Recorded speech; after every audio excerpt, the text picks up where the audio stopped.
2021년 9월 8일 수요일 오늘 함께 묵상할 말씀은 갈라디아서 4장 1절부터 7절까지입니다. 7절 말씀을 읽어보도록 할게요. 여러분은 이제 종이 아니라 하나님의 자녀입니다. 여러분이 하나님의 자녀가 되었으므로 하나님께서 여러분에게 유업을 주실 것입니다. 아멘. 오늘 큐티 말씀을 함께 살펴보도록 할게요. 바울은 오늘 말씀을 통해 우리의 신분에 대해 말해주고 있어요. 우리의 신분은 종이 아니라 하나님의 자녀예요. 그러므로 이제부터 우리는 세상의 종으로 끌려다니는 것이 아니라 하나님의 자녀로서 세상을 이끄는 사람이 되어야 해요.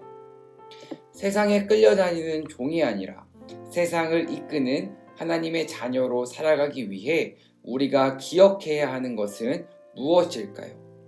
전사님은 오늘 두 가지를 말해주도록 할게요. 첫 번째입니다. 첫 번째는 하나님의 말씀을 따르는 것이에요. 2절 말씀을 읽어볼게요. 어른이 되기 전까지는 그를 돌봐줄 사람의 말을 따라야 합니다. 그러나 그 아버지가 정한 때가 이르면 자유인이 됩니다. 어린아이는 이유식을 먹어요. 아무리 맛있는 돈가스가 있어도 어린아이에게 줄 수는 없어요. 어린아이가 어른이 될 때까지는 부모님의 말씀을 잘 듣고 순종해야 해요. 우리는 모두 하나님 앞에서 어린아이예요. 하나님의 말씀을 듣고 따르고 순종하는 사람만이 세상에서 지혜롭게 살아갈 수 있어요. 오늘 큐티 말씀을 통해서 지금 나는 누구의 말을 듣고 따르고 있는지를 생각해 보길 소망합니다. 하나님의 말을 듣고 따르기보다 다른 것에 집중하고 있지는 않은지, 무엇보다 하나님의 자녀로 살아가기 위해 하나님의 말씀을 듣고 따르는 아동부 친구들이 되길 소망합니다. 하나님의 자녀로 살아가기 위해 우리가 기억해야 하는 두 번째는 하나님을 기쁘시게 하는 인생을 살아가는 것이에요. 6절 말씀을 읽어볼게요. 여러분은 하나님의 자녀입니다.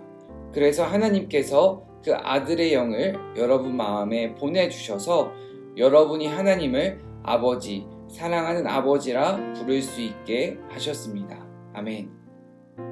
우리 모두는 하나님의 자녀예요. 하나님의 자녀란 예배자, 증거자, 제자로 살아가는 사람이에요. 하나님을 기쁘시게 하기 위해서는 우리는 언제나 예배자로, 증거자로, 제자로 살아가야 해요. 예배자로 살아간다는 것은 눈에 보이지 않는 하나님을 언제나 생각하며 살아가는 것이에요. 증거자로 살아간다는 것은 세상에서 빛과 소금으로 살아가는 것이에요. 조금 더 구체적으로 말하면 우리의 말과 생각과 행동을 통해 하나님의 사랑을 전하는 것이에요. 제자로 살아간다는 것은 예수님이라면 어떻게 하실까 항상 질문하며 날마다 예수님의 모습을 닮아가는 것이에요.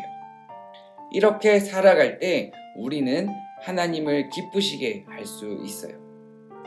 우리는 하나님의 자녀예요. 하나님의 자녀는 힘들고 어려울 때 우리의 아버지 되시는 하나님을 아빠라고 부르며 안길 수 있어요. 우리의 창조주이자 구원자 되시는 그 하나님께서 우리의 아버지가 되어주시겠다는 오늘의 말씀을 기억하며 언제나 하나님의 말씀을 따르고 하나님을 기쁘시게 하기 위해 살아가는 조이 아동부가 되길 소망합니다.